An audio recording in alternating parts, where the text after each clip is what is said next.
So hello everyone, we're going to talk about quantization of charge today. So first of all, let's start with the introduction. For introduction, we are first of all gonna see in energy. We are going to see in energy E is equals to NHF. Okay, this is what we are going to see in this chapter. And in charge, we have Q is equals to N times E. And here N is an integer, so this proves that energy as well as charge comes in quanta of something. Here it comes in quanta of HF, and in here it comes in quanta of E, which is the basic units of charge. Okay, so now we are first of all going to talk about the previous models that we used. So first of all, we are going to talk about Rutherford model. So these are all inside the topic of introduction. So I will make this symbol until if this symbol appears again, it's another topic, then else it is inside of introduction. So according to Rutherford model, it failed because the electron, so let's say there was an electron over here. Okay, so it would normally go like this, a circular orbit, but it can't explain why it wouldn't collapse to the nucleus. So this is the nucleus, why it wouldn't spiral to the nucleus and collapse. So it failed to explain this, which is why Rutherford model failed. Now we have Bohr's model. So in Bohr's model, it talks about that electrons have fixed orbit and they can't be changed. So let's draw a general structure. Okay, so for Bohr's model, so this is what the Bohr model look like, and here the electron doesn't collapse, and this is a little bit more advanced, and the electron has a fixed orbit, so it cannot spiral inwards, and the electron can jump into another orbits. So I'm showing this by this symbol, which means jumping. So now we are actually arriving at the topic that we need to study, which is Bohr's atomic model of hydrogen atom. And even Bohr's model had some limitations, which we will talk about. And the main limitation of this is it only explains of hydrogen and hydrogen-like species, which means the atoms which have only one atom. So it's only valid for hydrogen type atom. So we have postulates. So the first postulate is, the first postulate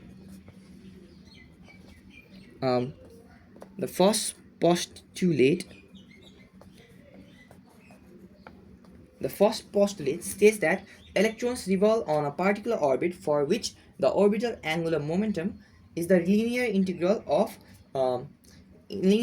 multiple of h by 2 pi. So what it means is the angular momentum. So let's say there is let's take an atom. This would be the nucleus. Okay, so this would be the nucleus, and let's say there was an electron over here, and this is distance r. So this is nucleus, so this is n, and this is r, and the electron will rotate with some velocity v. We know its angular velocity normally will be mvr, and according to the first postulate, the angular momentum is always an integral multiple. So n is for integral multiple of h by 2 pi. So this proves mbr is equals to h by 2 pi, which is equals to angular momentum. So this is something that we will use in further derivations, so remember this. Now we are going to talk about the second postulate. So this is the first postulate, and in other words, angular momentum of electron is quantized. So angular momentum is quantized. This is the so angular momentum is quantized. So this is what the first postulate states. Now the second postulate.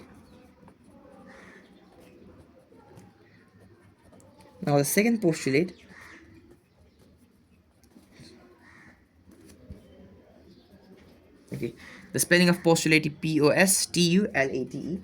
So an electron revolving around a fixed orbit does not emit energy continuously. So when it is revolving, so let's take a nucleus, atom. So let's say there is an electron. Okay, there is an electron. Let's make two. So let's say this is an electron. Okay, so this electron does not emit energy continuously. It emits energy only when it jumps from higher orbit to lower orbit to form in form of radiation. So this is in higher orbit and this is in lower orbit. So when it jumps from here, it emits some radiation. Okay, so when it jumps below, so this is E1 and this is E2, it will emit some radiation. Okay, and again the electron absorbs the energy when it jumps from lower to higher. So if it goes from lower to higher, it will intake some energy, whereas if it goes from higher to lower, it will radiate some energy in the form of radiation. If E1 and E2 be the energy of electrons in lower and higher orbit, so E1 for this orbit and E2 for this higher orbit, then the amount of energy or energy emitted or absorbed on the basis of it's going downwards or outwards. Right now it's the amount of energy emitted because it's the electron is going to lower state from higher state. So now here del E will be E2 minus E1. So this is what it states, and also we know this del E. Okay, so del E is equals to HF, and it also equals to HC by lambda. So this is the conclusion of second postulate.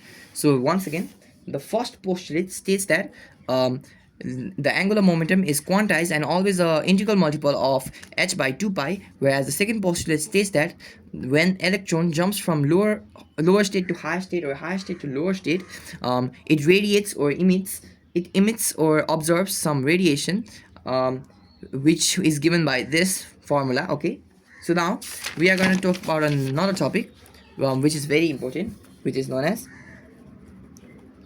radius of nth orbit of electron. So radius of nth orbit of electron. So first of all, let us consider electron revolving around the nucleus of a hydrogen atom with velocity Vn, Rn be the radius of the orbit. So let's take an atom. So this is the nucleus, this is the atom, and let's say this is the electron. Okay, so this distance will be r. Okay, this will be Rn because that's what we are supposing, and the velocity we are supposing as Vn. So we are considering an electron revolving around the nucleus of a hydrogen atom with velocity Vn and Rn as the radius of orbit for the electron.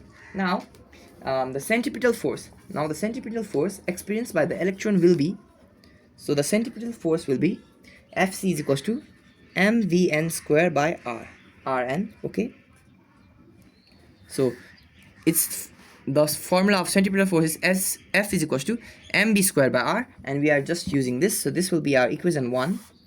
Okay, now the electrostatic force between the nucleus, because here will be positive charge and here will be negative charge, so due to which this will have electrostatic force. So the electrostatic force, which I'm going to represent with Fe, is going to be equal to 1 by 4 pi epsilon naught. So we have to write the charge of this and this, which is going to be E respectively. We are not considering direction here, so R n square. Okay, so this is 1 and this is 2.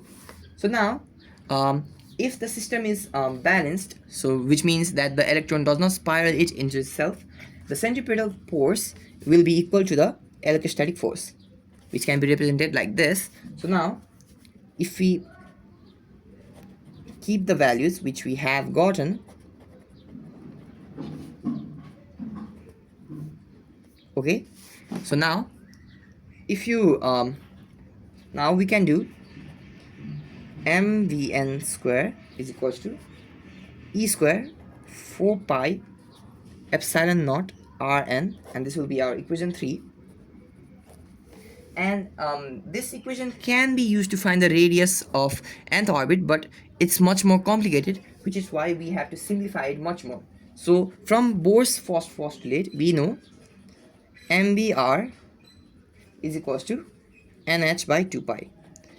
So angular momentum is the integral multiple of h by 2 pi.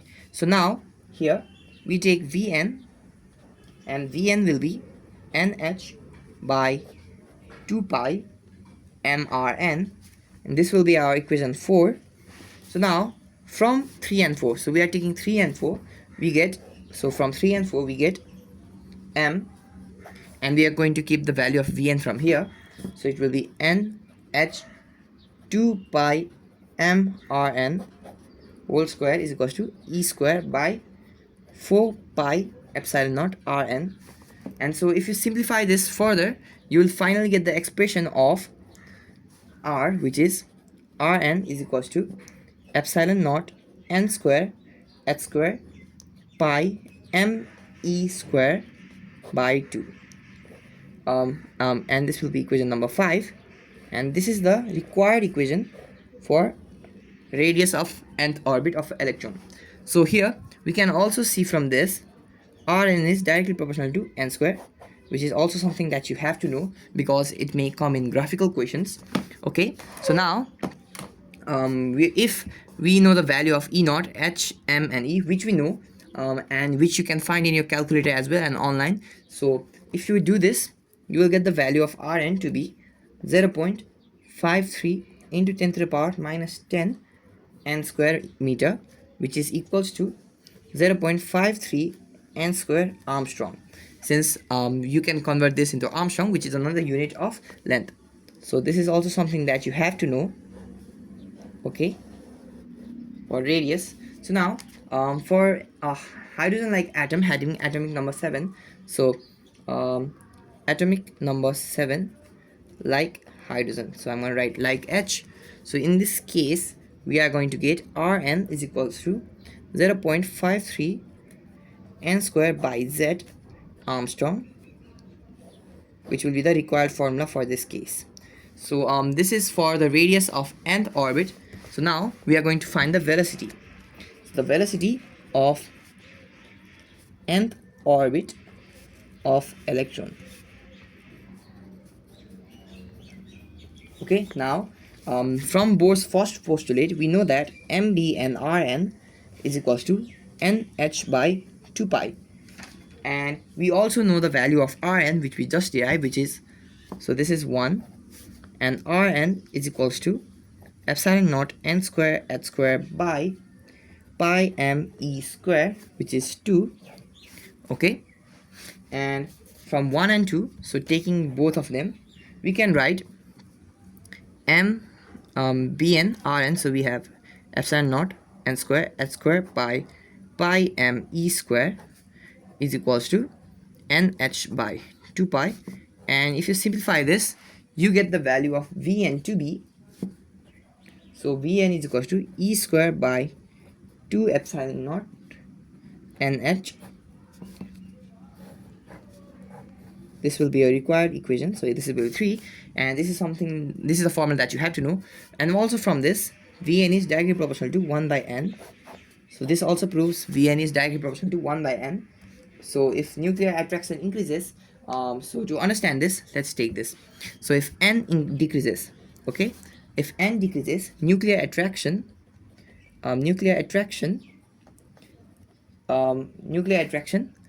it increases. So think about it, if it's in a smaller orbit, the nuclear attraction is going to be more, and so the centripetal force is going to increase, due to which V is going to increase as well. So this is the reasoning. So now we know the value of E, epsilon naught h. We get Vn is equals to 2.1 into 10 to the power 6 n. Okay, so this can be written as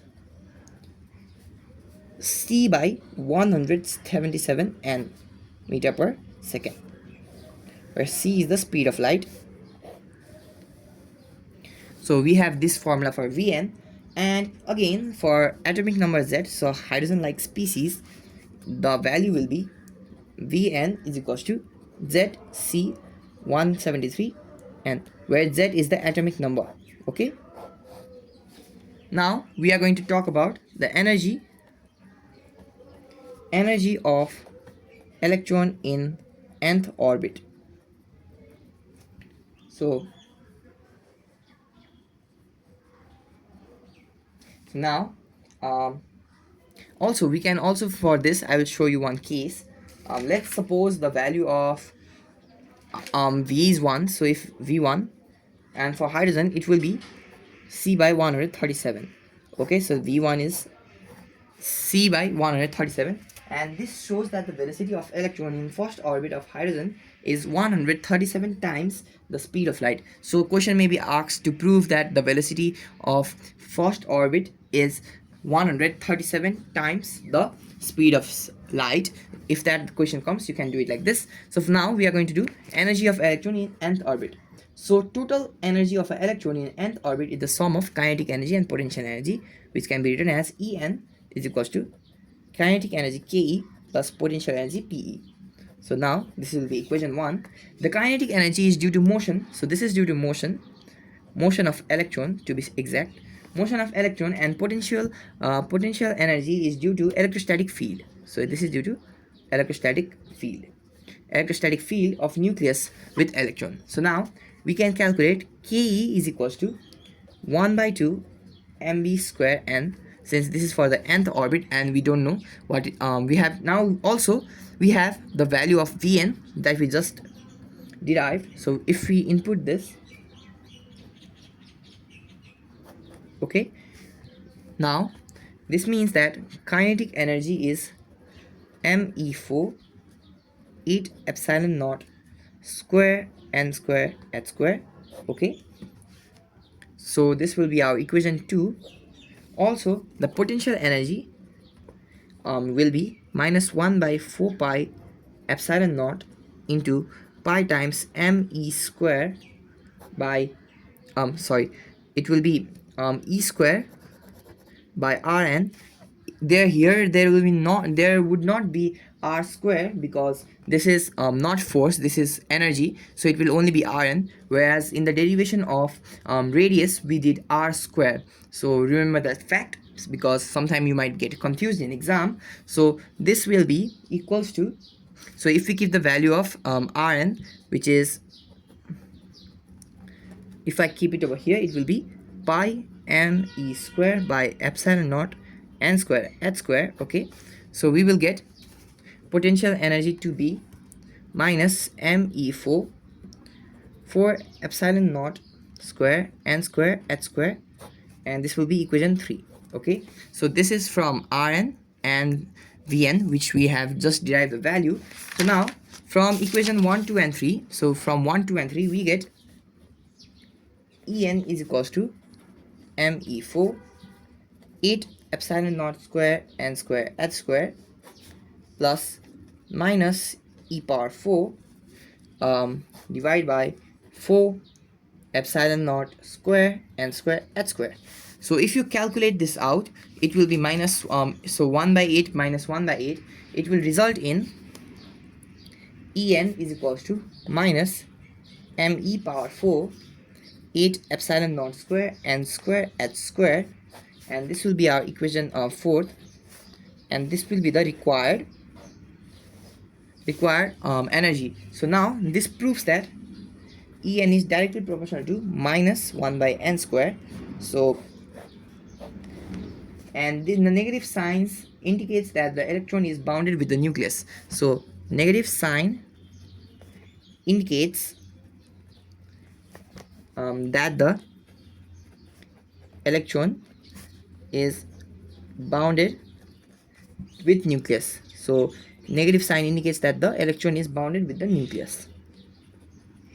So now we have the value of me epsilon naught and h. So epsilon naught is the permeability in space. So after this we get E, which is, I'm taking n as 1. So and you don't need to take n as 1, so I will first of all show it in general case without taking n as 1. So En, if you keep all the values over here, it will be minus 13.6 into 1.6 into 10 to the power minus 19 n squared joule by n squared joule. Okay, which is also equals to minus 13.6 by n square ev. So you can convert it from joule to ev and ev to joule. So if we have for atomic number set of a hydrogen like species, we will have En is equals to minus 13.6 z square by n square. Okay, so this will be the required thing. So now we have to calculation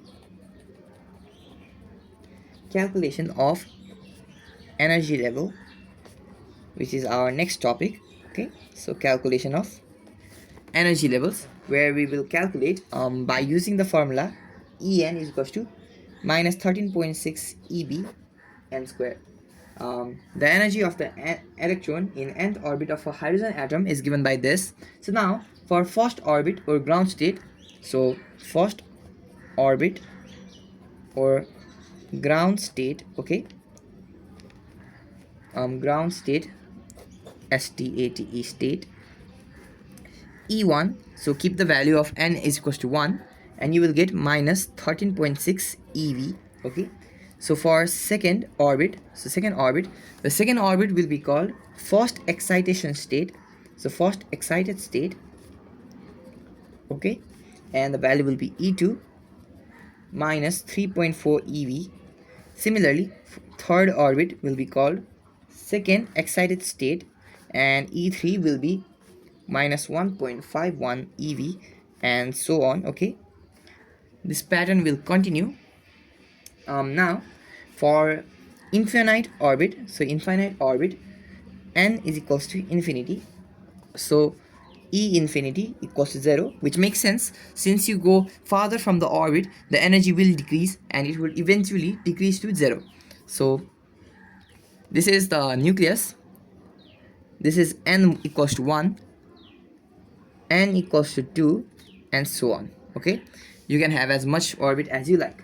So this shows that the electron absorbs the energy when it jumps from lower to higher orbit. Again the electron emits the energy when it jumps from it's in the form of electromagnetic radiation when it jumps from higher to lower orbit. So since the energy of electron in nth orbit is different for each orbit, it means that the energy is absorbed or released when electron jumps from higher to lower orbit. So now we are going to do a question. Okay, so a question is calculate the amount of energy, frequency and wavelength of radiation emitted when the electron of hydrogen atom jumps from third excited state to ground state. So third excited state means E4. So the value of E4 is minus 13.6 by 4 square, which is going to be minus 0.85 EV, and the ground state is going to be E1, which is going to be minus 13.6 by 1 square, which is going to equal to minus 13.6 EV. Okay, we have this, and now the first question is to find the energy. So amount of energy will be E4 minus E1, which will actually be 12.75 EB. Okay, so E4 minus E1 will be 7.25 EB, which is the required answer. And for the second one, we have E is equals to HF. Okay, so from this we can find out the frequency, whose value will be 3.08 into 10 to the power 15 hertz. Again, to find the wavelength, we have H lambda equals to C by F. The value here is C because the electron here will be C. Okay, so this will be C, which is the speed of light, and this will equal 9.7 into 10 to the power minus 8 meter. Okay, so because the speed of radiation will be the speed of light, so that's why we are using C over here. So another question we have, calculate the size of hydrogen atom with electron in first excited state. Also calculate the velocity of this electron. So in first excited state we have n is equals to 2. So we have to calculate the velocity and the size. So first of all, let's calculate the size. So we have to first of all find Rn, which is 0.53 n square Armstrong, which value will be 2.12 Armstrong. Okay, and this will be 2.12 into 10 to the power minus 10 meter, which is the required answer. Okay, and the second question we have to calculate the velocity, which will be Vn is equals to 1 by 337 by n. So keeping the value, you will get 1.1 into 10 to the power 7 meter per second. So now we have another question, and the question is, a hydrogen atom is in a state with energy minus 0.85 eV. So it has an energy of minus 0.85 eV. Calculate the angular momentum of this electron with respect to an axis at the nucleus. Also calculate the linear momentum of the electron. So we know the value of E is minus 13.6 by n square is equals to minus 0.85. So the value of n will be 4. Okay, so we found the so now to find the angular momentum, okay, we have to calculate the angular momentum. So the angular momentum L is equals to, we know that it's gonna be always integral multiple of h by 2 pi. So we have the value of h, n and 2 pi. So after doing this, you get 4.21 into 10 to the power minus 34 joule second. Also the question asks us to find linear momentum, which I'm gonna do over here. Okay, so we know L is equals to PR, since angular momentum is equals to linear momentum into R. So we have the value of R. Okay, so we have the value of R, which we calculate to be this. Oh, sorry, one second. This is for this is the another question. Sorry, I thought this was the value. So we can calculate the value of R. So this R, will be equals to 0.53 n square Armstrong. So you keep the value of n as 4, so that you get R is equals to 8.48 into 10 to the power minus 10 meter. So this will be the value of R, and after keeping it here, the value of P, or linear momentum, will be 4.96 into 10 to the power minus 25 kilogram meter per second. Okay, so these are the answers that we need. Number one, the question asks for linear momentum and the angular momentum. So we found out the angular momentum as well as the linear momentum. Okay, so now we have another question. Calculate the velocity of electron in Bohr's first orbit of hydrogen atom. How many times does the electron go in the Bohr's first orbit in 1 second? So here, so we have been asked two questions, and number one is velocity and number two is frequency. So when it says how many times, we refer to frequency. So first of all, for the first part, we have V is equals to C by 137 n. Okay, and so as it is in first orbit, the value of n is going to be 1. So if you calculate, it's going to be 2.19 into 10 to the power 6 meter per second. Okay, and for the second part, we have R. We have to find R1. So B1, R1. We have to find R1, which is going to be 0.53 n square Armstrong. So if you calculate this out, you will get 5.3 into 10 to the power minus 11 meters. Now, for time period for the revolution, T will be given by 2 pi r by b.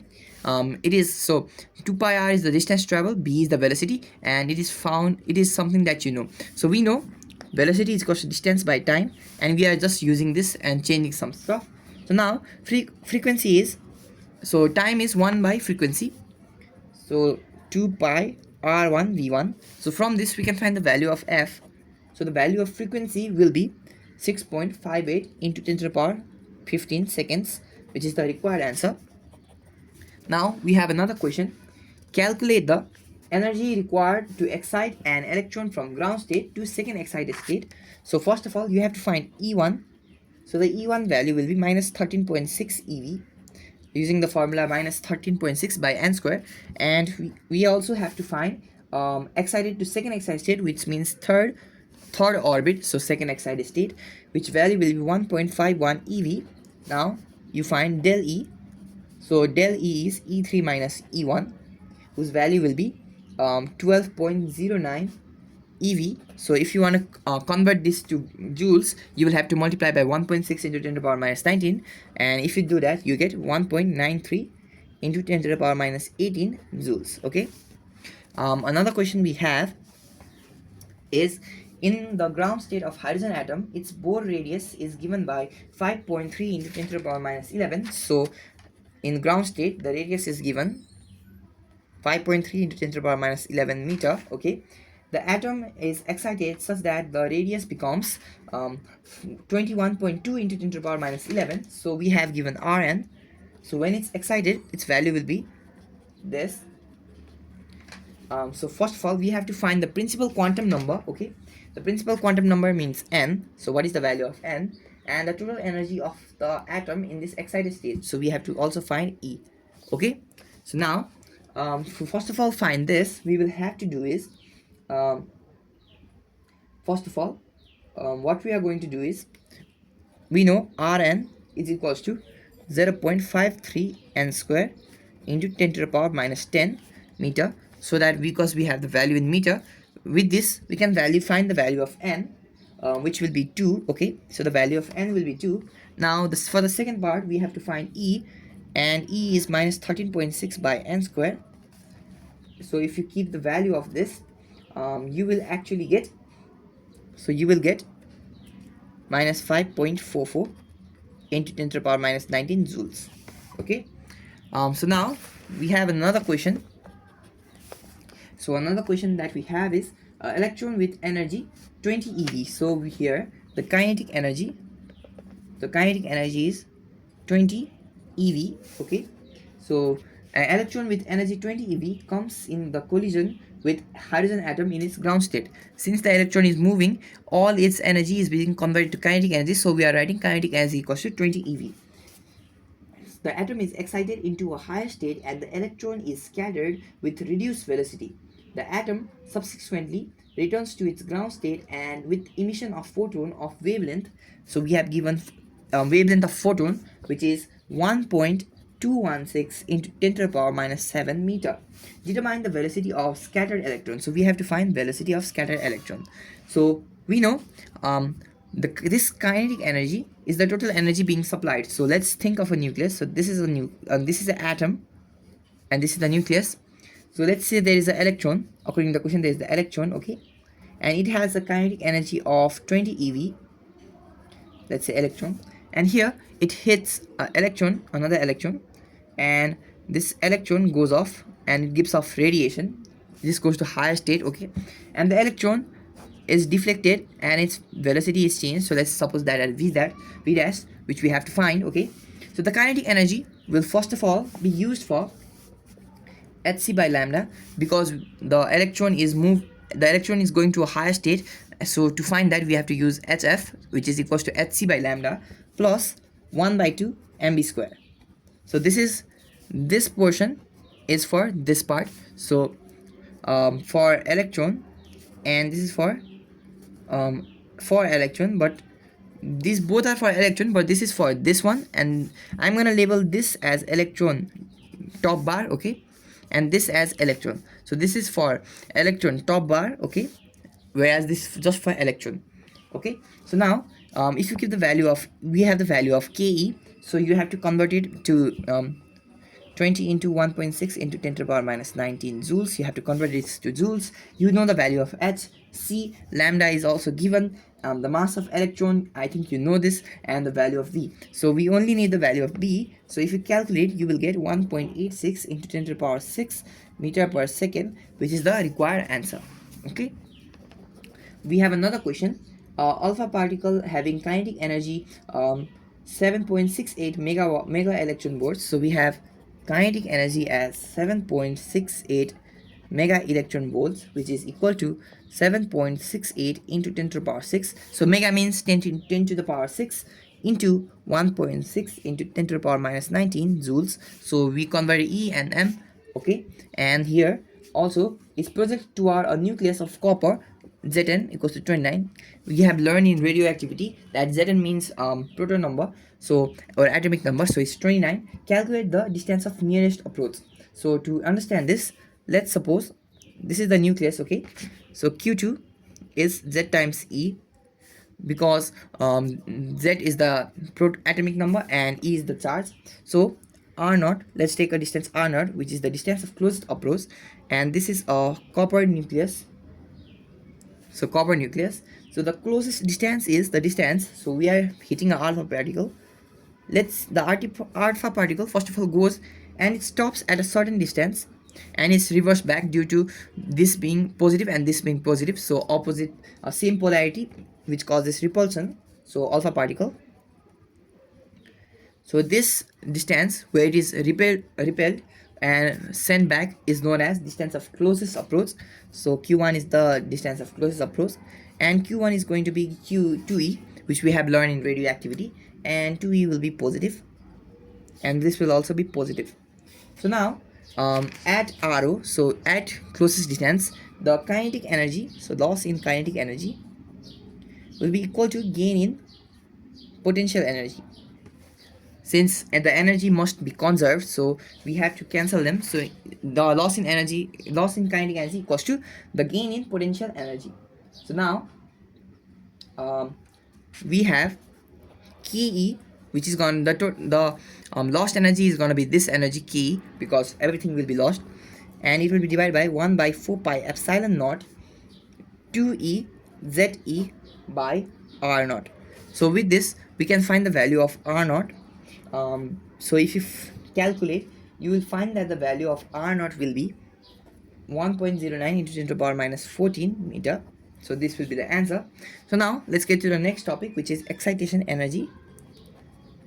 Excitation energy and excitation potential.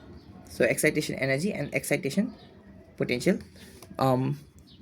So you have to know the definition of this. So first of all, we are going to talk about excitation energy. It is the amount of energy, so amount of energy that requires for electron in ground state to excited state. So electron from ground state to excited state. Okay, amount of energy for electron to go to excited state from ground state.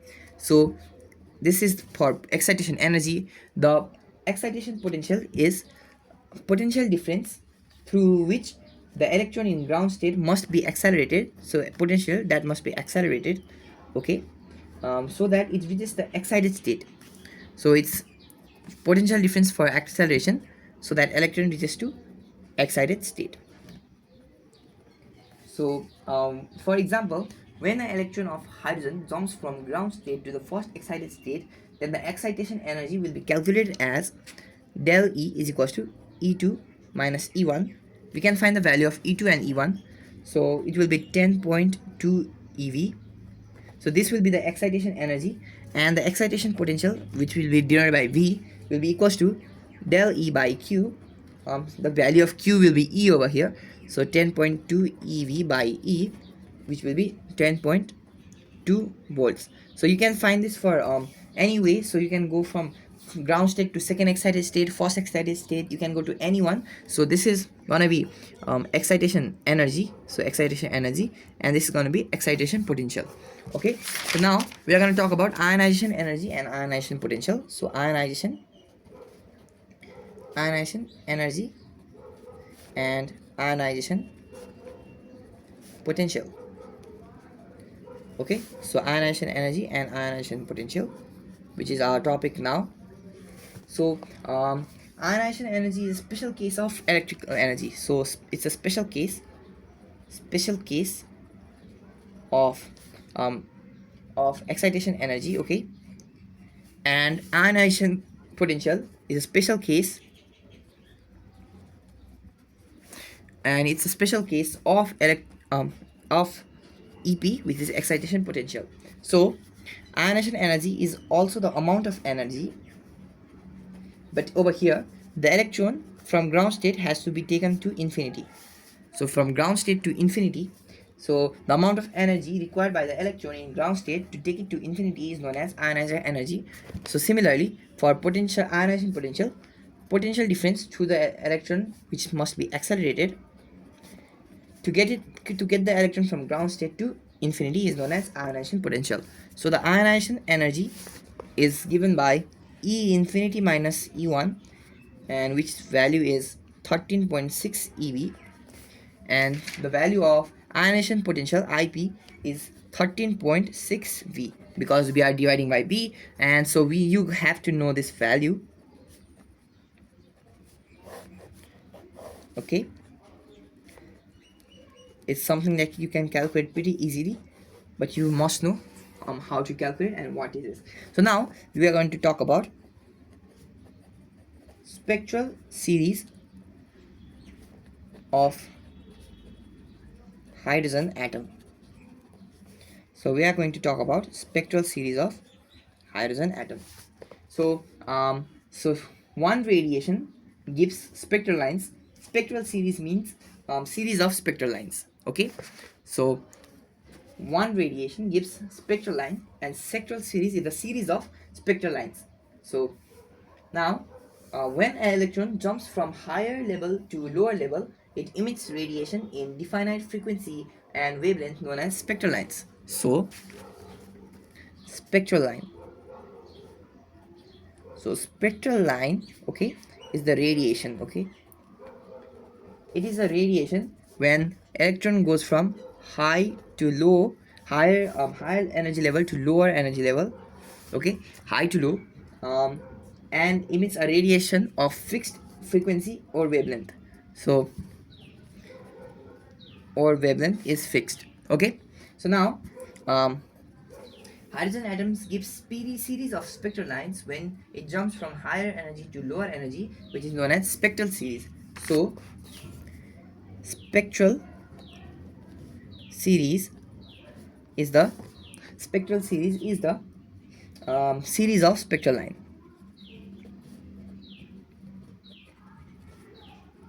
So in figure we have drawn this figure countless time.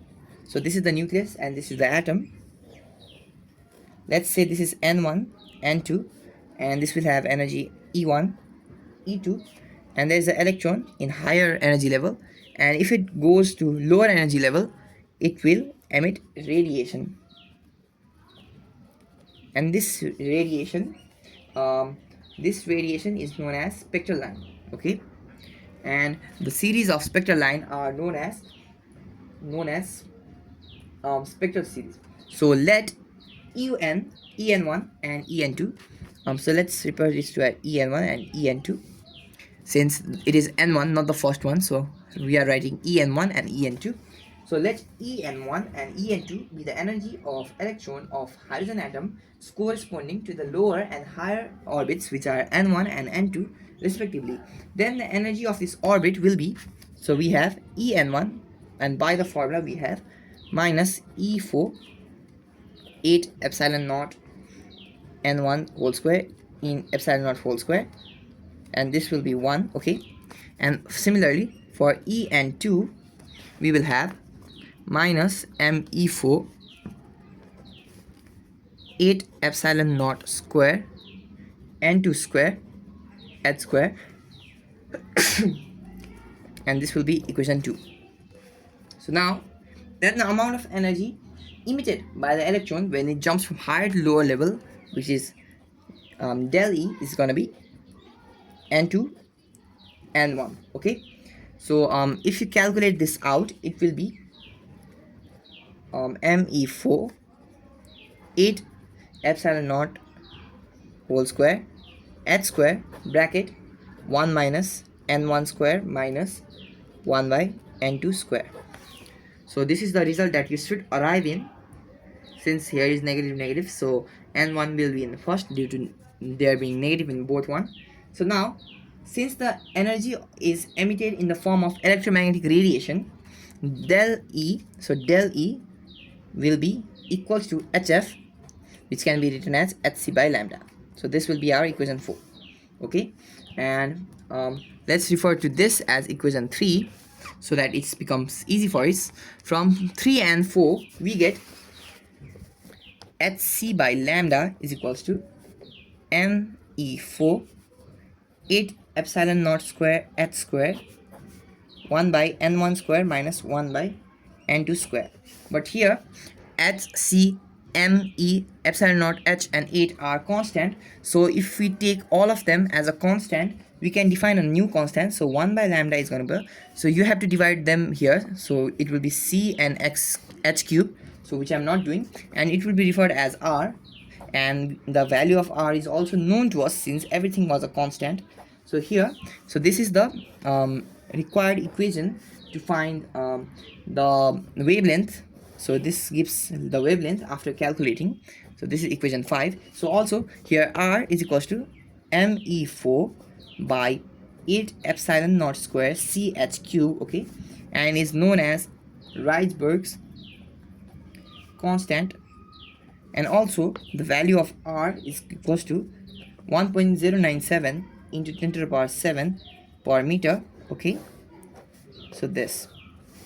So now equation 5 shows us that the hydrogen atom gives the series of spectral lines when electron jumps from higher energy level to lower energy level, because for different value of n1 and n2 we get different wavelength, which gives us a different spectral lines. So we have a spectral series. So now the spectral series of hydrogen atom, for hydrogen atom there are various spectral series which include, so spectral series of hydrogen atom, okay. So spectral series include 5, there are 5, so 1 2 3 4 5. The first one is Lyman series, okay, Lyman series. The second one is Balmer series. Third one is Paschen. Fourth one is brackets, okay, and last one is P-fun. So now we are going to slowly uncover what they are and how they work. So in Lyman series and Balmer, Paschen, bracket, and P-fun, the first found series was Balmer series, okay. So it's first found because it lies in visible region. So it lies in visible region, okay. Here in Lyman series it lies in UV region. In Paschen it lies in infrared, so I'm going to write IR, and for bracket it also lies in IR. For P-fun it lies in far infrared region, okay. So now for this, the Lyman series is obtained when the electron of hydrogen atom jumps from any higher energy level to the first energy level. So n1 is equals to 1, okay. Similarly here n1 is equals to 2, n1 is equals to 3, n1 is equals to 4, n1 is equals to 5. So since the electron is going from higher energy to lower energy, n2 for this can't be 1, it has to be greater than 1. So n2 starts from 2 and so on. For here it starts from 3 and so on, and it goes like this. So I will also write the longest and shortest wavelength, and for n2 I will also write for n2 so that it becomes easier. 2, 3 and so on. Here n2 will be 3, 4 and so on. Here n2 will be 4, 5 and so on. And 2 here will be 5, 6 and so on. And 3 and 2 will be 6, 7 and so on.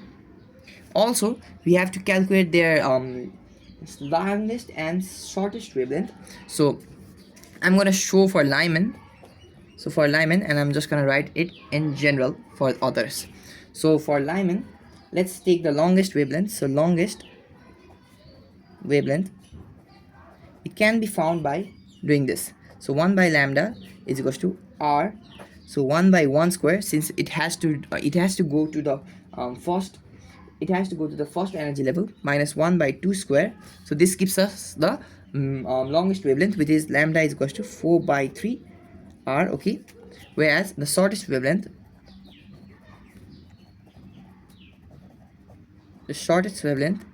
is given when you can also find it for the second member, third member, fourth member and so on. So this is the first member, since the value is only differing by 1. So now for the shortest wavelength we have n2 is equals to infinity. So here n1 is equals to n2 is equals to 2, which is the first member. And here for the shortest wavelength n2 is equals to infinity, okay. So 1 by lambda is equals to R by 1 by 1 square minus 1 by infinity square. So in a limit this will be 0, so we take 0. So lambda s, I'm going to refer to this as lambda s, is going to be 1 by R. So this is the shortest wavelength. So now we are for similarly we can find it for others. So here this is for Lyman series. So Lyman series, And similarly, I'm going to refer to Balmer series as 2. For Balmer series, the longest wavelength is 36 by 5R. Okay, I'm going to write L for longest, and shortest will be 4 by R. Okay, it's going to be 4 by R. And similarly, we are going to write for the others. For Passion, I'm going to refer to as 3. The longest member is 144 by 7R, and the shortest member is 9 by R. You don't need to remember this since you can always calculate it pretty easily. For 4 bracket series, the longest wavelength is 140 is 400 by 9R, so 400 by 9R, and shortest is 16 by R. Okay, and similarly 5, you can calculate this, so find out and check if the value match. For P1, the shortest wavelength and the longest wavelength is actually 900 by 11R, whereas lambda s is lambda 6 is 25 by R in P1 series. So we also get to see that the wavelength, as we increase the wavelength as we go to like we go from Lyman, Balmer, Passion, brackets P1, the wavelength increases. So the longest wavelength also increases, shortest wavelength also increases, and this also gives us a nice insight which I will show later on. So right now, for this is a special case just for Balmer series, since we have studied Balmer series the most, since it is in the visible region, which means we can easily observe the phenomena that occurs in it. So let's take we take 6, 5, 4, 3, 2, 1. So these are energy levels. So let's take 1, 2, 3, 4, 5, and 6. If an electron, okay, let's say an electron jumps from third to second level, and this will be known as alpha. So this will be alpha. If it drops from fourth energy level to second energy level, it will be beta. Similarly, if it goes from fifth to second, it will be gamma. And finally, if it goes from sixth to second, it will be delta. So these are something that you have to know in Balmer series. So now we are going to draw the figure of this to make it much more easier to understand. So I will make a figure. So this figure is quite large. So this is the first. Okay, so we are going to have to make to 7, so I'm going to just make to 7. This is the second, third, fourth, fifth, sixth, and 7th. Try to make them as perfect circle as you can. This was the best of my ability, so I'm gonna write 1, 2, 3, 4, 5, 6, and 7. So okay, if it is the first series, which is known as Lyman series, it's gonna go like this. Since everything is going to go to the first, oh sorry, it went to second. So this is the Balmer series, the one that we know most about. So electron may drop from any of them. So this is the Balmer. Okay, so let's draw Lyman now.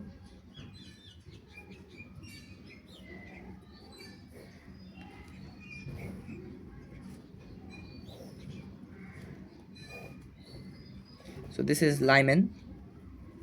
Now similarly we can draw for other, which I'm going to do now. So this is Balmer's, and now we are going to draw Passion. So it's gonna be for third, so which is gonna be this one.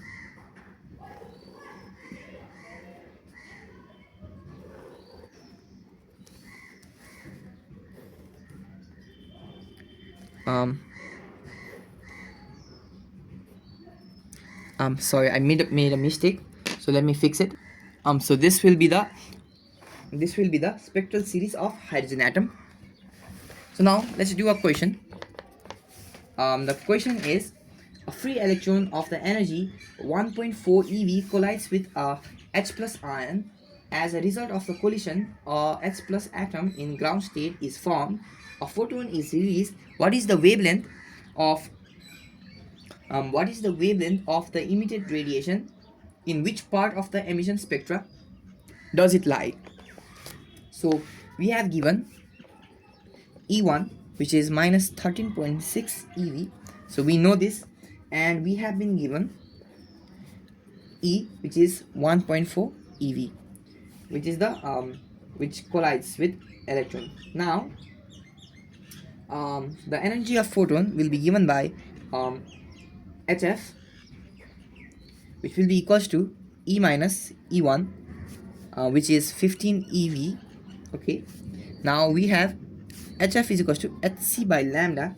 We know the value of h and we know the value of c, so the value of lambda will be found to be 825 into 10 to the power minus 10 meter, which is 825 Armstrong.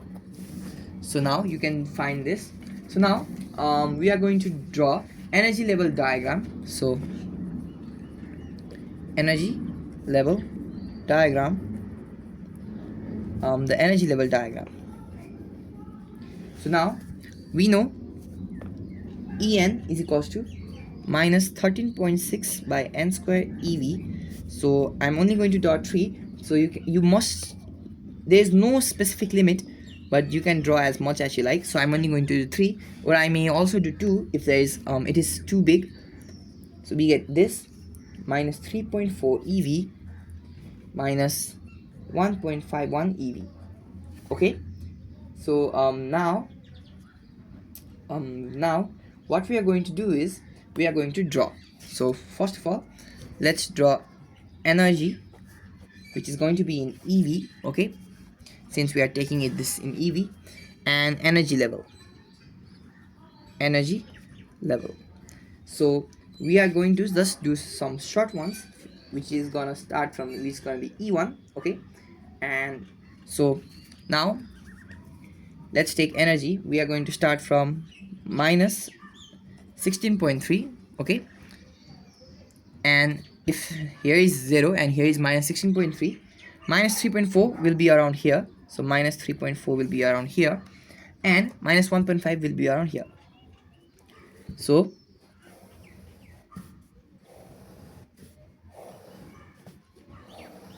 now here will be infinite in energy level. This will be third, this will be second, and this will be first. So I'm only going to show till how much this fits. So you must do this to 7 if you want to show till Python series, but I'm only going to show Lyman and Balmer's if possible. So for Lyman series, it can draw from any of this. For Balmer series, like this, and for Paschen series, like this. So this, if you increase the energy levels, which you must do in your figure, you must go to 7. So go to 7. I'm gonna write it like here. So if you go to 7, you can show Lyman, Balmer, Paschen, and so on. Okay, so here we can see that the energy gap between first and second is much more, and it gets comparatively less each step. So now this is the emission level diagram for emission spectra. Okay, and if you want to do for absorption spectra, so this is energy, so energy level diagram for absorption spectra. For this you have to make the arrows upwards, since you're observing, you are taking in. So here you are giving radiation, so this gives radiation, whereas you're taking in energy to go upwards. Okay, so it will be for this Lyman, I'm gonna make it like this so that you can understand. So I hope you can understand from this figure. You have to make it like this, but you have to make the arrows upward. You just have to change the upward. So the emission spectra is obtained when the electron jumps from higher energy to lower energy. So from higher to lower. And the absorption spectra is obtained when the electron jumps from lower to higher. Okay, the radiation is passed all possible wavelengths through the hydrogen atom in ground state. The lines are found to be missing, which corresponds to the emission spectra. So this actually matches the real life emission spectra and absorption spectra of hydrogen. So this has successfully explained the emission of hydrogen and hydrogen-like species. So we have the question of find the shortest wavelength for bracket species. So this is something that you have found, and it's gonna be, you're gonna use the formula 1 by lambda is equals to r 1 by n1 square minus 1 by n2 square. For shortest, n1 is gonna be 4 for Balmer series, for bracket series, and n2 is gonna be 5. So value of lambda will be 4.05 into 10 to the power minus 6 meter. And for longest, n1 is still gonna be 4, while n2 is gonna be infinity, and lambda l and lambda l is gonna be 1.46 into 10 to the power minus 6 meter. Okay, so we have another question. Determine the energy that must be given to a hydrogen atom so that it can emit second line of Balmer series. So first of all, you use this formula to find lambda, and here the value of n1 is going to be 2 since this is for Balmer series, and n2 is going to be 4 since we are going to the second line of Balmer series. So second line means just adding 2 to this. So don't get confused by writing 2 here, it's going to be 4. So now lambda can be found. Lambda will be 4.86 into 10 to the power minus 7 meter. Okay, so now in order to find the energy, we have del E is equals to hc by lambda, and which will give us the value of 2.55 ev. Alternatively, instead of doing all this, you can also do it much more simply, which is del E is equals to E4 minus E2. Since this is the fourth one, this is the second one, you can simply subtract it to get 2.55 ev. So you can do this in any way that you like. Okay, so we have another question. Okay, and we have a figure in this question. So there is an electron dropping from A. Okay, so B electron is dropping from here to here, C is going from here to here, and D is going from here to here. This is 0 ev, minus 2 ev, minus 4.5 ev, and minus 10 ev. So the energy levels of an atom are shown in figure. Calculate which one of these transition will result in an emission of photon of wavelength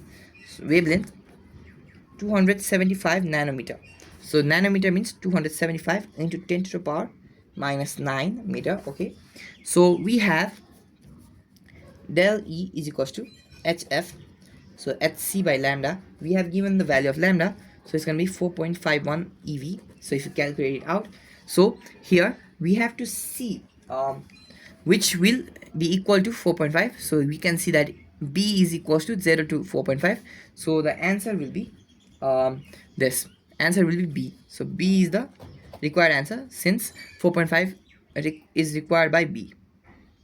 So 4.5 is emitted by B. Okay, now we have de Broglie's theory.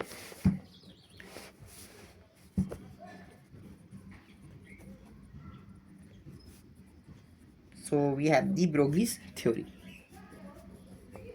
So microscopic particles such as electrons, protons, and alpha particles acts as two things, sometimes waves and sometimes particles. So they act in waves, like in high speed, and so they show dual nature. So according to de Broglie, microscopic particles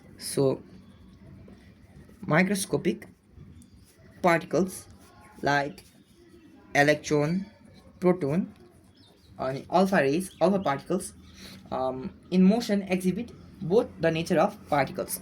So in motion, so both particle and wave nature. So particle and wave nature, okay, which is known as dual nature. So this is known as dual nature. So the wave associated with the motion of the particle is known as de Broglie wave. So the wave associated is known as de Broglie or matter wave.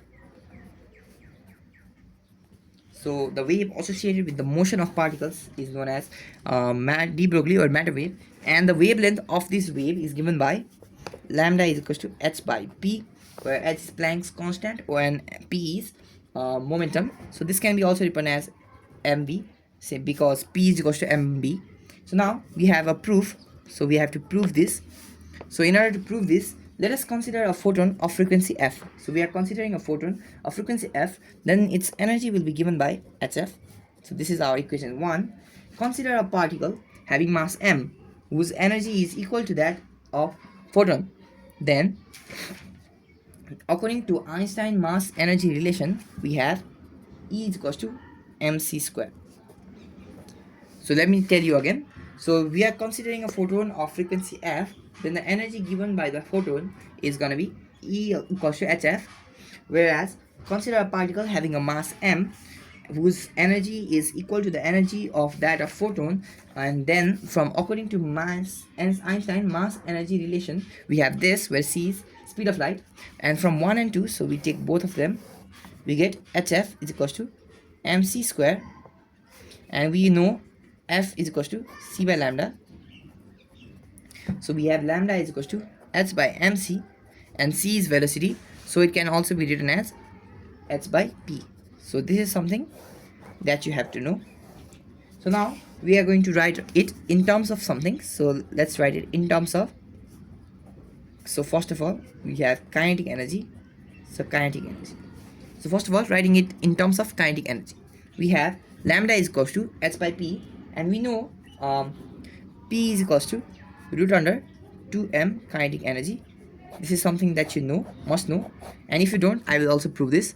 So p equals to mb, squaring both of them, so you get this, and you have to p square is equals to adding half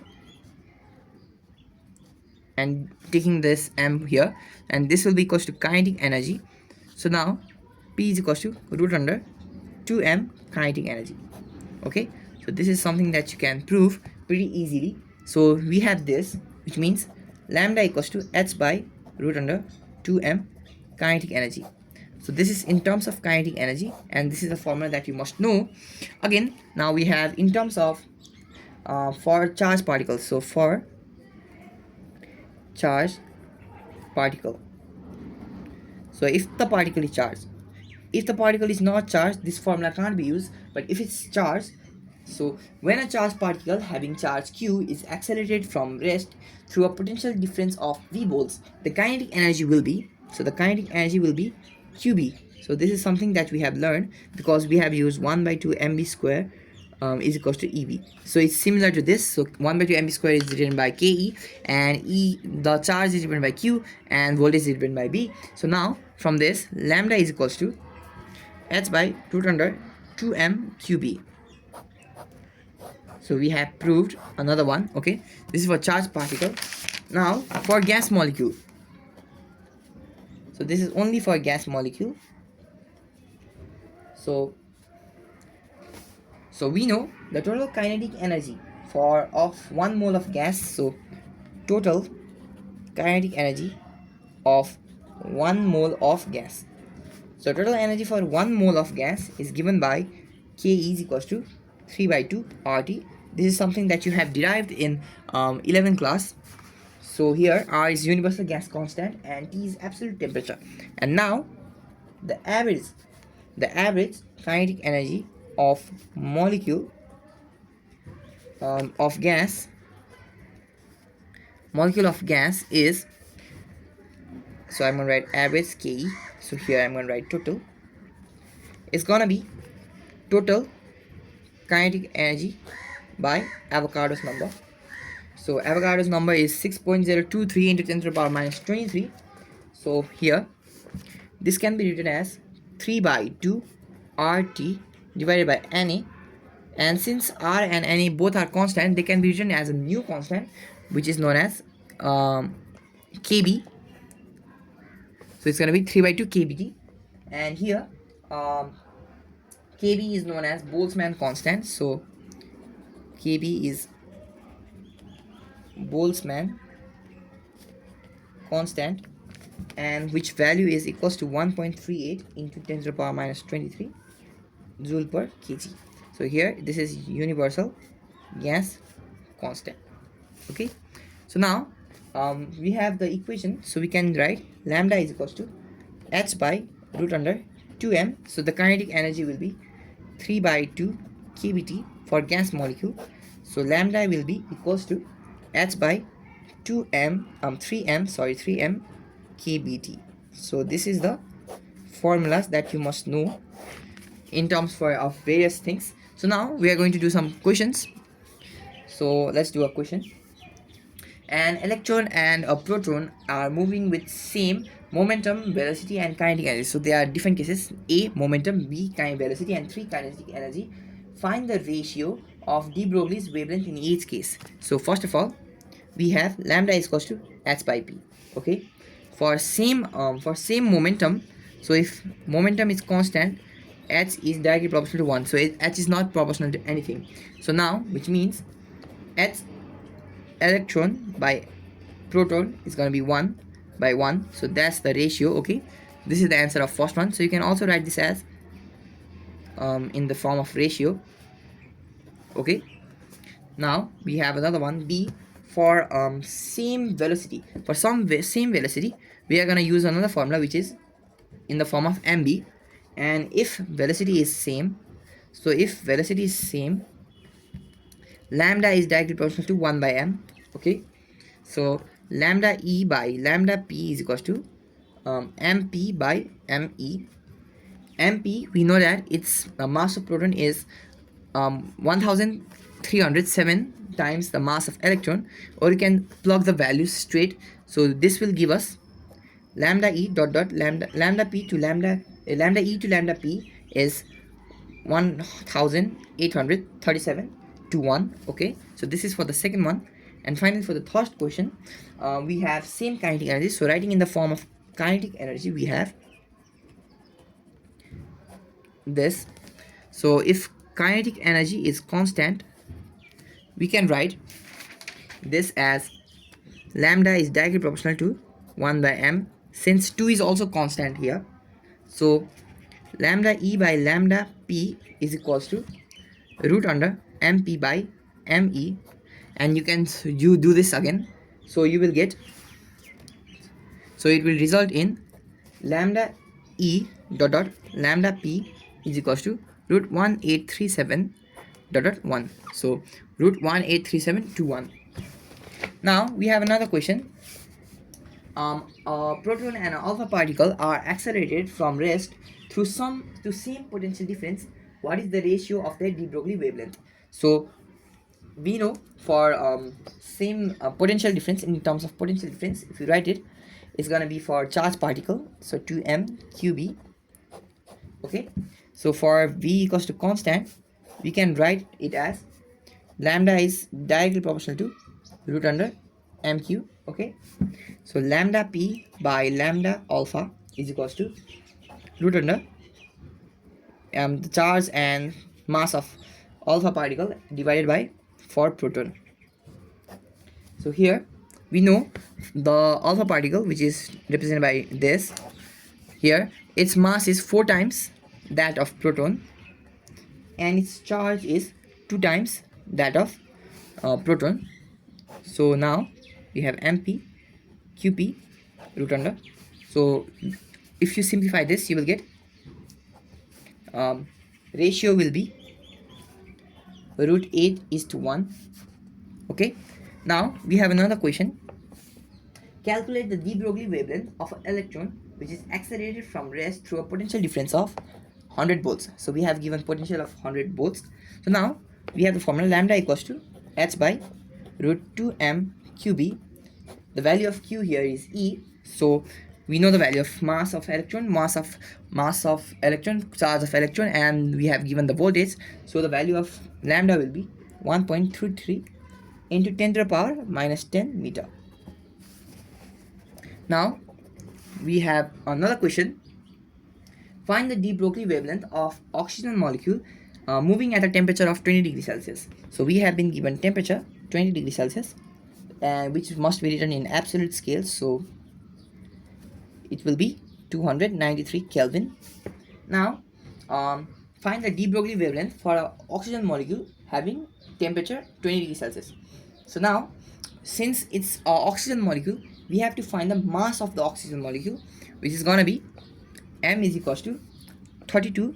So this is in 1 mole. 32 gram is in 1 mole of oxygen. So for molecule, we have to divide it by Avogadro's number, and you will get 5.3 into 10 to the power minus 23 grams. Since 32 is in gram, so we will have to convert it. So we will get 5.3 into 10 to the power minus 26 kg. Okay, now we use the formula lambda is equals to h by root under 3m kBt. So this is for gas molecule, and after keeping the value, you get the answer 2.6 into 10 to the power minus 11 meter. Okay, our next question. Electron and proton are moving through with same de Broglie wavelength. What is the ratio of their kinetic energy? So we have to find the ratio of the kinetic energy. So we know de Broglie wavelength is equals to, for in terms of kinetic energy, will be this. So if they are equal, so lambda E is equals to lambda P, and we can write this.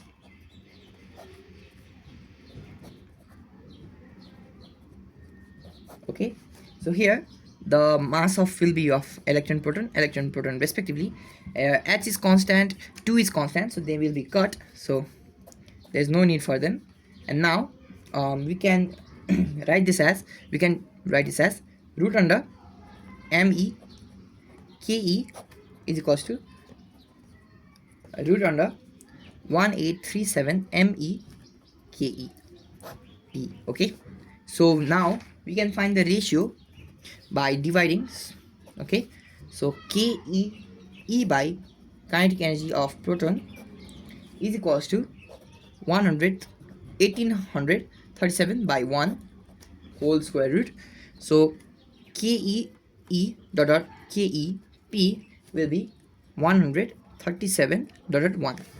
So this is the required answer. Now we have another question. So compute the de Broglie wavelength.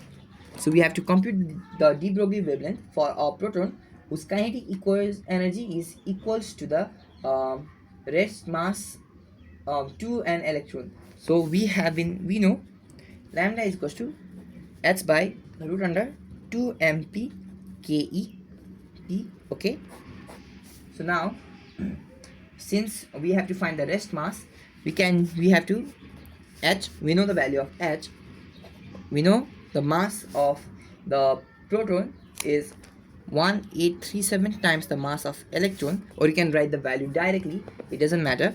And the kinetic energy is equals to the rest mass of electron, which is given by E equals to mc square, so E mc square. Okay, so now we know the value of all of these. So if you get the value, you will get 4 into 10 to the power minus 4 minus 14 meter, and this is the answer. Also note 1 by lambda is known as wave number, and wave number represents the number of waves in a cycle. Another thing you have to know, the max number of transition or spectral lines when electron jumps from higher energy level to ground state is, so maximum number of spectral line is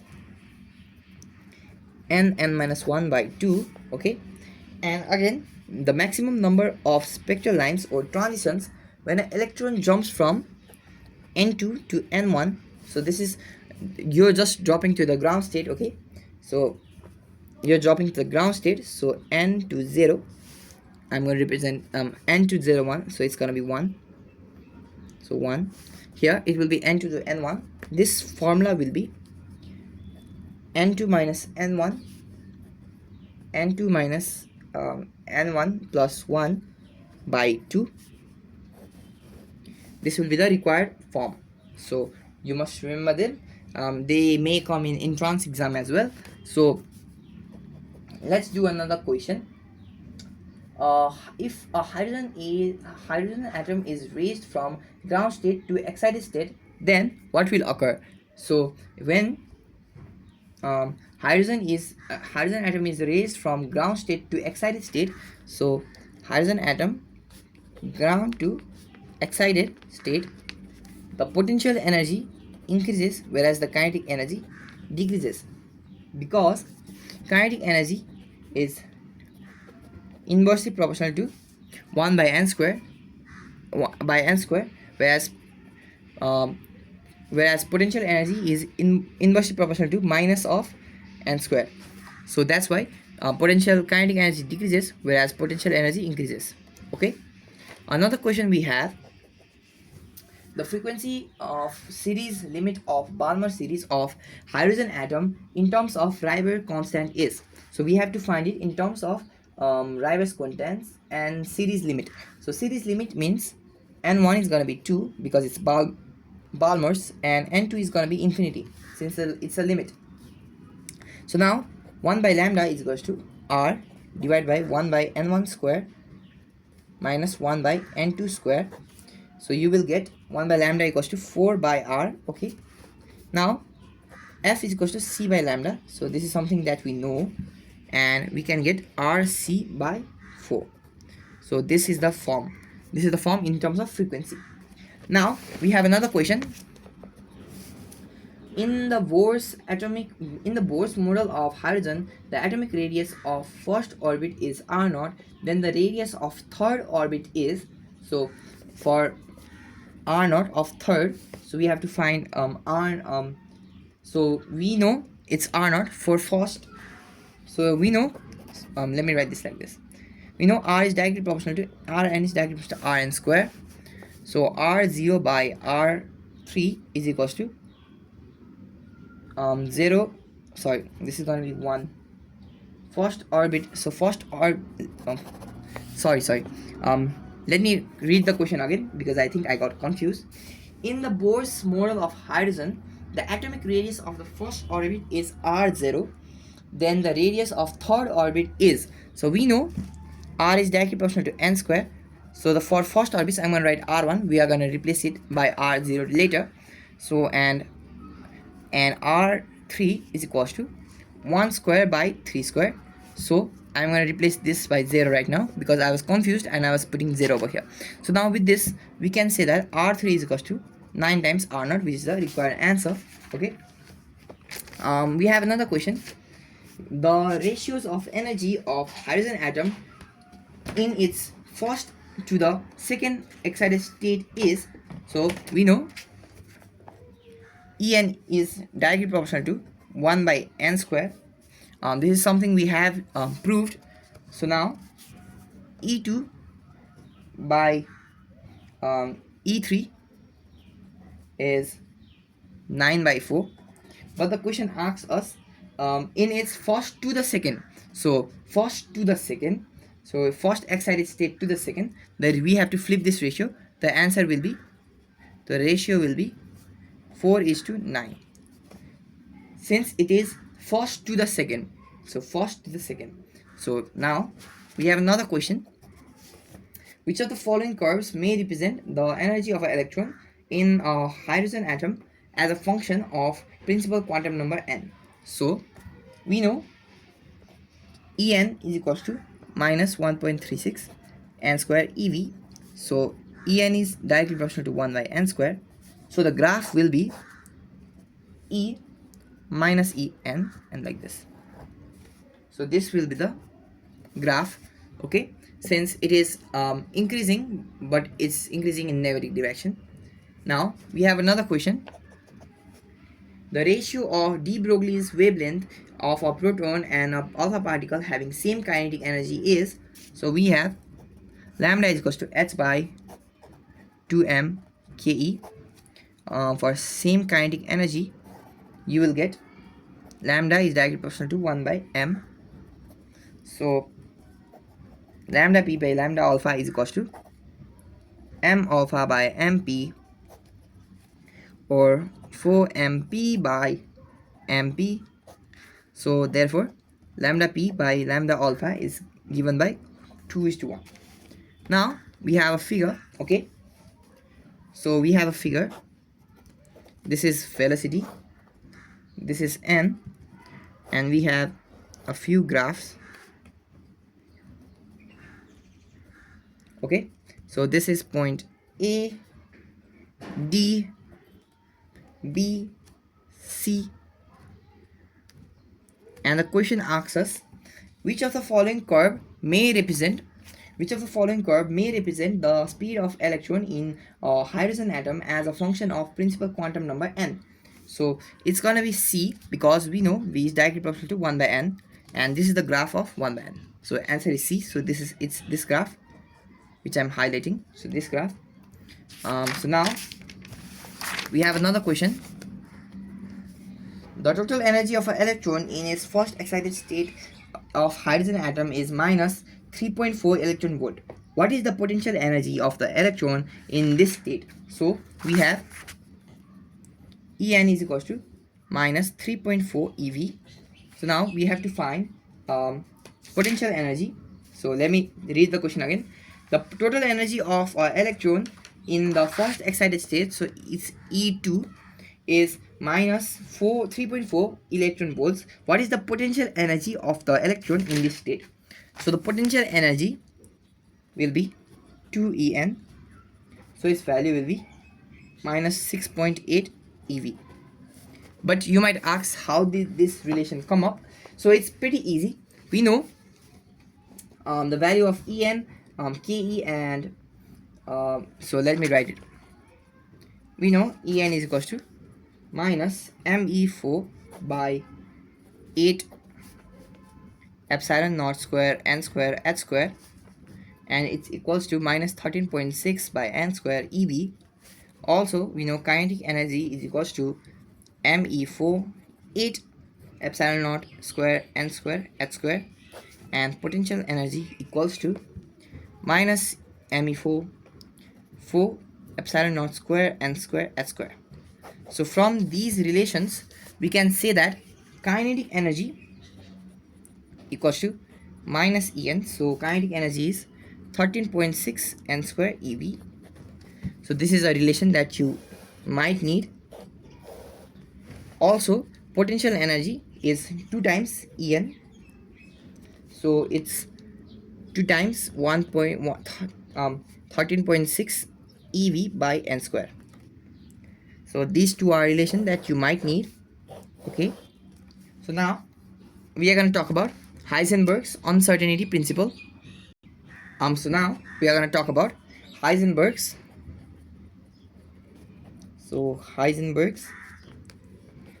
uncertainty principle.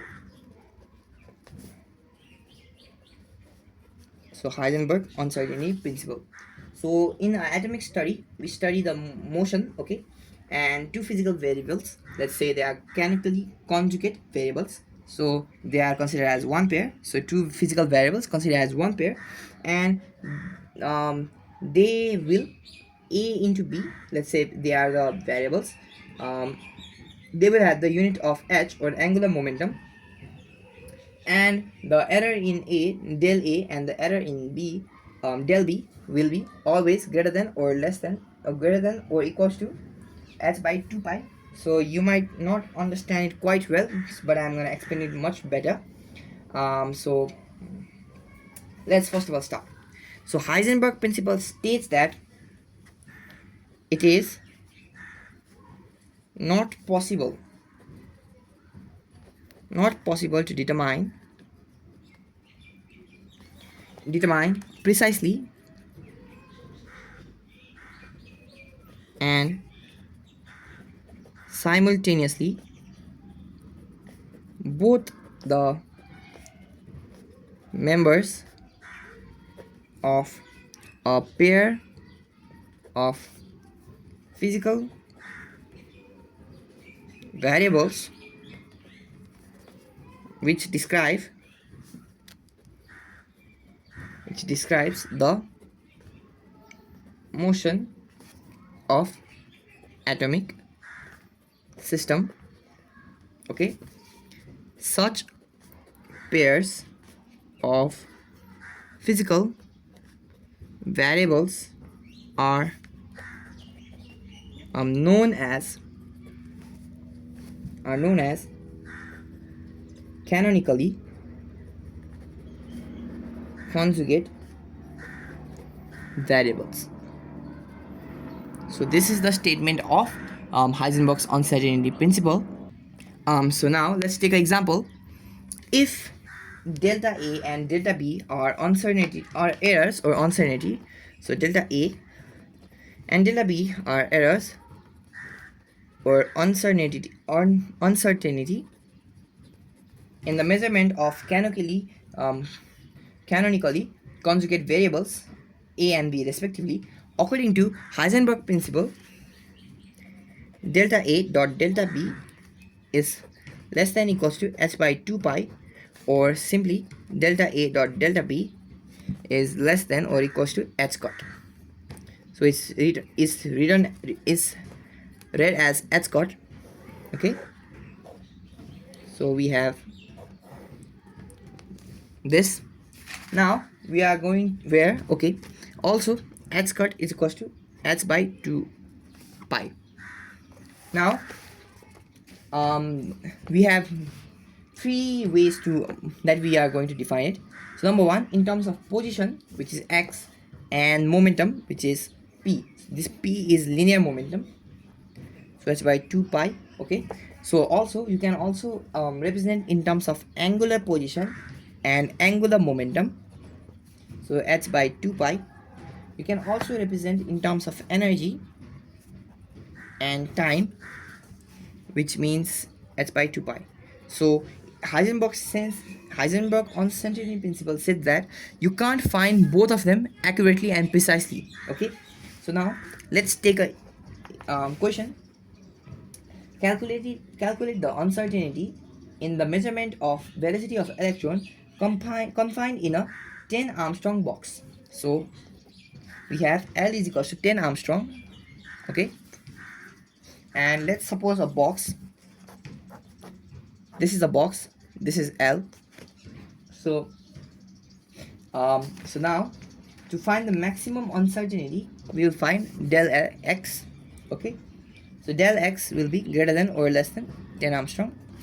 We must take the longest distance, but the longest distance here is a diagonal, but we are not taking diagonal since the box is so small. The diagonal and the length are equivalent, almost equivalent, since they are so small. So we can take this. So del x will be less than or equals to 10 into 10 to the power minus 10 meter. Now del x dot del p is equals to is greater than or equals to h by 2 pi.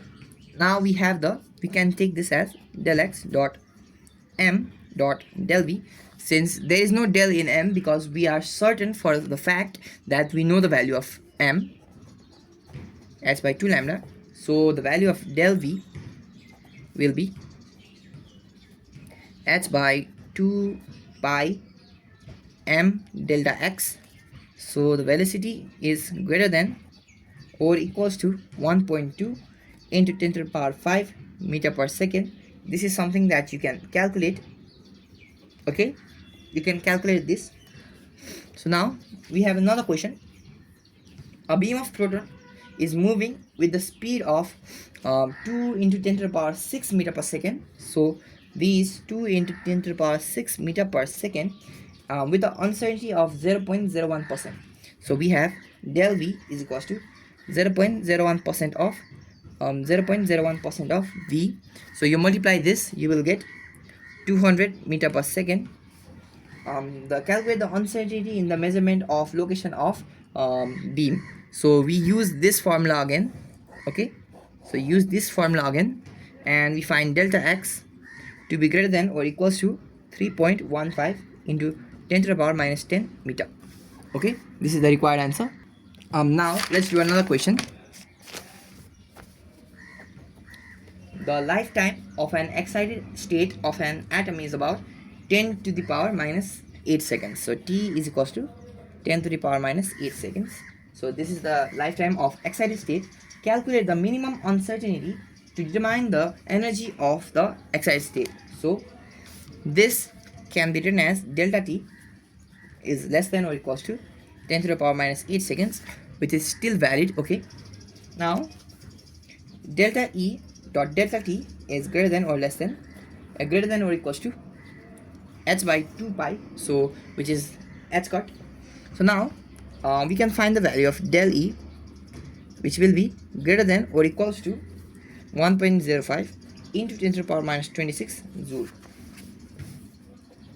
We have another question. The electron cannot exist inside the nucleus. Prove this with the help of Heisenberg uncertainty principle. So now let's take an atom.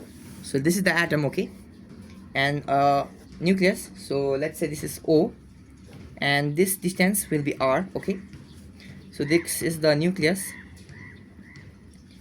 and this is the electron, and this is the orbit. So if the electron exists inside the nucleus, the maximum error in the measurement of the position of electron cannot exceed the diameter of nucleus. So delta x cannot exceed that of diameter. So since it must be inside here, okay. So now delta x is equal to 2r, okay. So it must be less than or equals to this value. Now, according to Heisenberg's uncertainty principle, we have delta x dot delta p greater than or less than 2 pi. Now, first of all, we are supposing that it's true, okay. So I didn't specify that earlier. So we are first of all supposing that it's true. So it must be within this distance, which is inside the nucleus. Now we can write it as this, and we can calculate delta v. So calculating delta v, we get 5.79 into 10 to the power 10 meter per second. But this is greater than the speed of light, okay. This is greater than c. So it's not possible, since c is the fastest speed that you can travel in the world. So, and this is also important. This is an important question, okay. So that's why we can prove that there exists none. So it does, there is, electron cannot exist inside the nucleus, okay. This proves that electron cannot exist inside the nucleus. Now similarly, this is also important.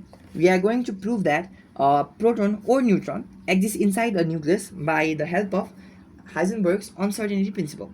So if proton exists inside the nucleus, then the maximum error of the measurement of position of proton cannot be cannot exceed the diameter of the nucleus. So we are doing the same. So we will have this. You must do all this process, okay. And if you apply this formula, you will get that delta v is greater than or equals to 3.13 into 10 to the power minus 10 to the power 7 meter per second, which is less than the speed of light, and is possible. Hence we can prove that proton or neutron and exist inside the nucleus. The similar thing can be done for the neutron, and it will be very similar. So now we are going to do another question, which is which state of triply ionized beryllium Be plus 3 has the same orbital radius as that of ground state of hydrogen. So first of all, Rn of Be, so it's gonna be 0.53 n square by z,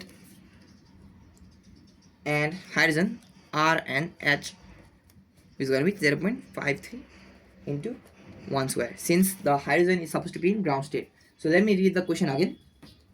Which state of the triply ionized beryllium Be3 plus has the same orbital radius as that of ground state of hydrogen? So here Be3 plus is very similar to hydrogen, since it has only one electron. So now according to the question, RnBe is equals to Rnh. So 0.53 n square by z is equals to 0.53 into 1 square. We know beryllium has the atomic number of 4, so the value of z is 4. So the value of 2 will be n will be 2.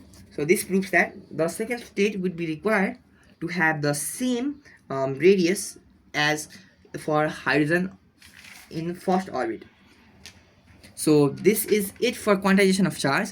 There is also a subtopic known as X-ray, which is also long, so I will make a video after this about X-ray 2, and it will be labeled as part 2 of quantization of charge, X-ray.